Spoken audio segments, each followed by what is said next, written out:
নমস্কার বন্ধুরা, welcome to my channel, যেখানে ভূতের ভয় নিয়ে চলে এসে তোমাদের জন্য আর একটা নতুন রিয়েল হরর স্টোরি।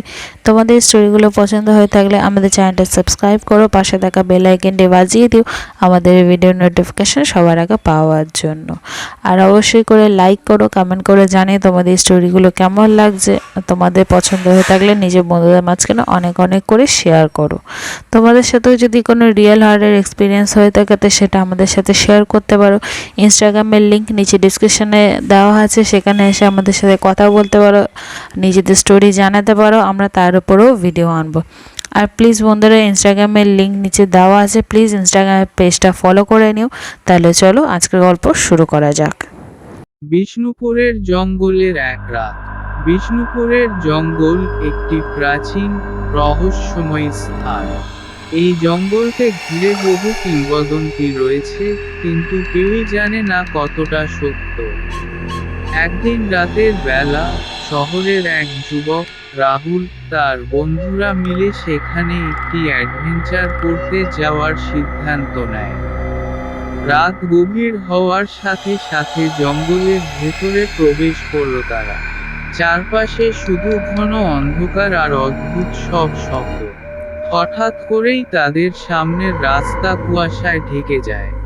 একটা ঠান্ডা হাওয়া তাদের শরীরের উপর দিয়ে বয়ে যায়, আর তার সাথে একটি কণ্ঠস্বর, একটি মেয়ের করুণ কান্না। রাহুল ও তার বন্ধুরা কণ্ঠস্বরের দিকে এগোতে থাকে।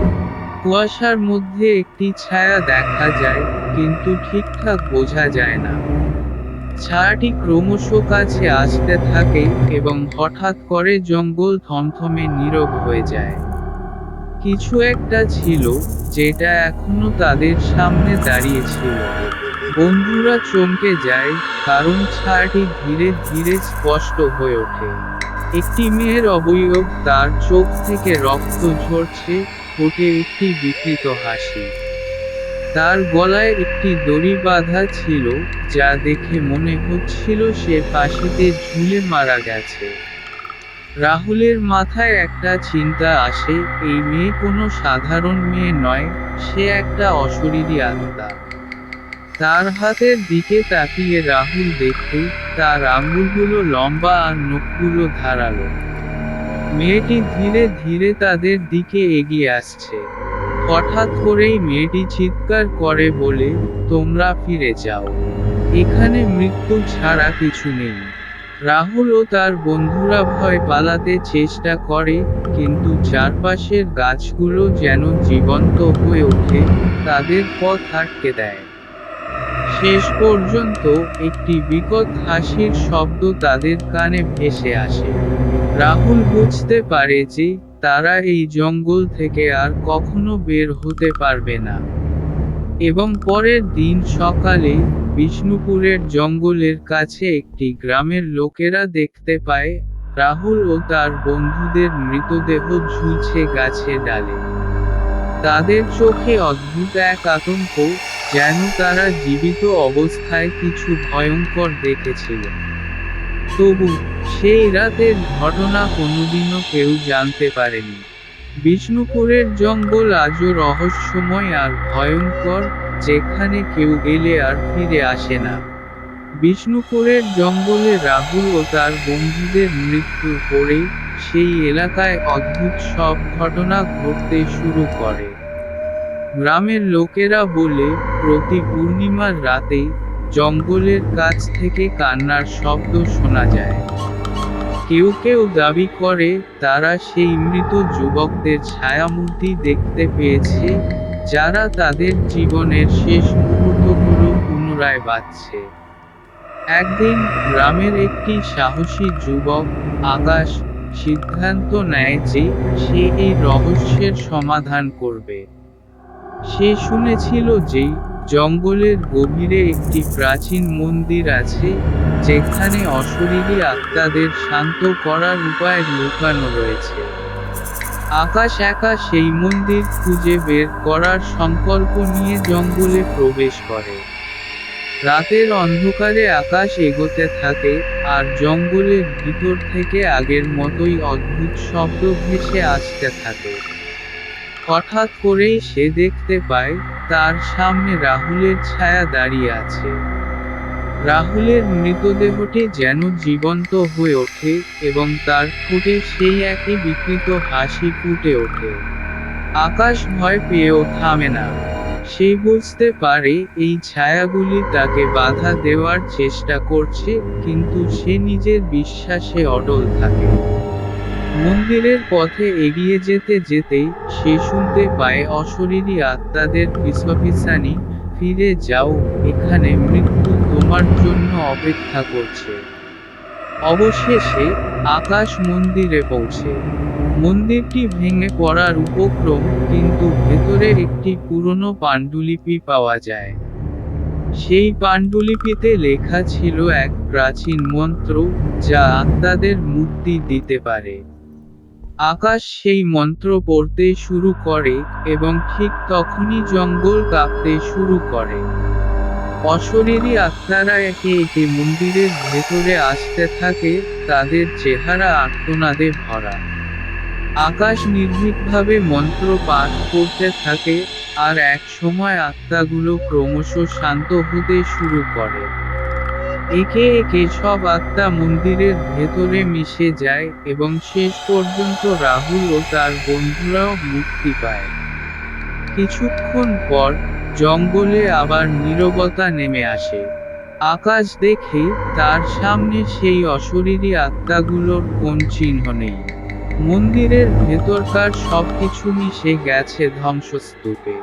সে বুঝতে পারে যে, রাহুল ও তার বন্ধুরা এখন মুক্ত এবং জঙ্গল আর অভিশপ্ত নয়। আকাশ গ্রামে ফিরে এসে সবাইকে সমস্ত ঘটনা জানায়। গ্রামের লোকেরা ধীরে ধীরে বুঝতে পারে, বিষ্ণুপুরের জঙ্গল আর আগের মতো ভয়ঙ্কর নেই। তারা আকাশকে সম্মানিত করে, কারণ সে নিজের জীবনের ঝুঁকি নিয়ে এই রহস্যময় অভিশাপ থেকে গ্রামবাসীদের মুক্ত করেছে। কিন্তু তারপরেও, জঙ্গলের ভেতরে কেউ আর গভীর রাতে যেতে সাহস করে না। কারণ যদিও অভিশাপ উঠে গেছে, তবুও জঙ্গলের গভীরে এখনো সেই মৃত আত্মাদের স্মৃতি বাস করে। আকাশের বিরক্তপূর্ণ কাজের পরেও, বিষ্ণুপুরের গ্রাম কিছুদিন শান্ত ছিল। কিন্তু এক রাতে, গ্রামের বৃদ্ধ পুরোহিত, মহেন্দ্র, একটি অশুভ স্বপ্ন দেখলেন। স্বপ্নে তিনি দেখলেন, জঙ্গলের মন্দির থেকে একটি কালো ধোঁয়া বেরিয়ে আসছে, এবং সেই ধোঁয়া গ্রামের দিকে ধেয়ে আসছে। মহেন্দ্র বুঝতে পারলেন, অভিশাপ পুরোপুরি মুছে যায়নি। গ্রামের লোকজনকে সতর্ক করে তিনি বললেন, জঙ্গলের অভিশাপ হয়তো আবার ফিরে আসছে। আকাশের দ্বারা মুক্তি পাওয়া আত্মারা শান্ত হয়নি, তাদের কিছু অসম্পূর্ণ কাজ বাকি রয়েছে। আকাশ, যিনি গ্রামের নায়ক হয়ে উঠেছিলেন, এই সতর্কবার্তা শুনে বিচলিত হন। তিনি মনে করেন, যদি সত্যিই অভিশাপ ফিরে আসে, তবে গ্রামবাসীকে আবার বিপদের মুখে পড়তে হবে। তাই তিনি আবারও জঙ্গলে প্রবেশ করার সিদ্ধান্ত নেন, কিন্তু এবার তিনি একা যাবেন না। তার সাথে গ্রামের কয়েকজন সাহসী যুবকও যাবে, যারা আগে তার সাথে যোগ দেয়নি। রাতের বেলা, আকাশ এবং তার দল জঙ্গলে প্রবেশ করে। কিন্তু এবার জঙ্গল আরো ভয়ঙ্কর এবং রহস্যময় হয়ে উঠেছে। তারা মন্দিরের পথে এগিয়ে যেতে থাকে, কিন্তু মন্দিরের অবস্থান পরিবর্তিত হয়েছে। আগের মতো মন্দিরটি আর সেখানে নেই, এটি জঙ্গলের গভীরে অন্য কোথাও স্থানান্তরিত হয়েছে। হঠাৎ করেই, আকাশ ও তার সঙ্গীরা একটি ভাঙা গাছের কাছে থমকে দাঁড়ায়। গাছের নিচে রক্তের দাগ এবং একটি ছোট মূর্তি দেখতে পায়, যা মন্দিরের দেবতার প্রতীক। তাদের সাথে থাকা একজন যুবক মূর্তিটি তুলতে গেলে, অমনি তার শরীরে একটি অদ্ভুত পরিবর্তন দেখা যায়। তার চোখ রক্তবর্ণ হয়ে যায়, আর মুখে বিকৃত হাসি ফুটে ওঠে। সে অন্যদের দিকে ফিরে বলে, তোমরা এখানে এসো, তোমাদের জন্য মৃত্যুর অপেক্ষা করছে। আকাশ বুঝতে পারে অভিশাপ ফিরে এসেছে এবং এটি আরও শক্তিশালী হয়েছে। এবার তার কাজ আরও কঠিন, কারণ শুধু মন্ত্র নয়, তাকে আত্মাদের সাথে সরাসরি যুদ্ধ করতে হবে। আকাশের দল একে একে জঙ্গলে ছড়িয়ে পড়ে, আর তাদের মধ্যে কিছুজন অশরীরী আত্মাদের কবলে পড়ে। আকাশ নিজের সাহসের ওপর ভরসা করে মন্দির খুঁজে বের করার চেষ্টা করে, কিন্তু আত্মারা তাকে বাধা দিতে থাকে। অবশেষে, আকাশ একটি গভীর গুহার মুখে পৌঁছে যায়, যেখানে মন্দিরটি লুকিয়ে। গুহার ভেতরে ঢুকে আকাশ দেখতে পায় একটি বিশাল পাথরের মূর্তি দাঁড়িয়ে আছে, যার সামনে একটি প্রাচীন শিলালিপি। শিলালিপিতে লেখা রয়েছে এক অভিশপ্ত আত্মার নাম, যে এই সমস্ত আত্মাদের শাসন করছে।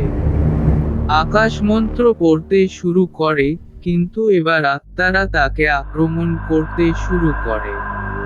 তার সঙ্গীরা একে একে আত্মার কবলে পড়তে থাকে, এবং শেষমেশ আকাশও তাদের থেকে নিজেকে রক্ষা করতে পারছে না। কিন্তু ঠিক তখনই, আকাশের মনে পড়ে তার দাদুর দেওয়া একটি প্রাচীন তালিসমান, যা তাকে সবসময় রক্ষা করেছে। সে তালিসমানটি বের করে শিলালিপির উপর রাখে এবং মন্ত্র উচ্চারণ করে। মুহূর্তেই গুহার ভেতর প্রচণ্ড আলো ফুটে ওঠে, আর সেই আলোতে সমস্ত আত্মারা মিশে যেতে থাকে। আকাশ বুঝতে পারে, তালিসমানটি সেই শক্তি যা এই অভিশাপকে চিরতরে মুছে ফেলতে সক্ষম। গুহার মন্দির এবং শিলালিপি ধ্বংস হয়ে যায়, এবং আকাশ বুঝতে পারে, এবার অভিশাপ পুরোপুরি শেষ হয়েছে। যদিও তার কয়েকজন সঙ্গী এই অভিযানে হারিয়ে যায়, আকাশ গ্রামে ফিরে আসে এবং মহেন্দ্র পুরোহিতকে সবকিছু জানায়। মহেন্দ্র তার বীরত্বকে সম্মান করে বলেন, তুমি সত্যিই এই গ্রামের রক্ষক। এখন থেকে বিষ্ণুপুরের জঙ্গল মুক্ত, আর কোনো অভিশাপ আমাদের গ্রাস করতে পারবে না। গ্রামের মানুষজন আবারও শান্তিতে বসবাস করতে শুরু করে, এবং আকাশ তাদের রক্ষক হিসেবে পূজিত হয়। বিষ্ণুপুরের জঙ্গল এখন শুধু একটি প্রাচীন স্মৃতি, যা কেবল কিংবদন্তি হয়ে রয়ে গেছে। বিষ্ণুপুরের জঙ্গলের এক রাত।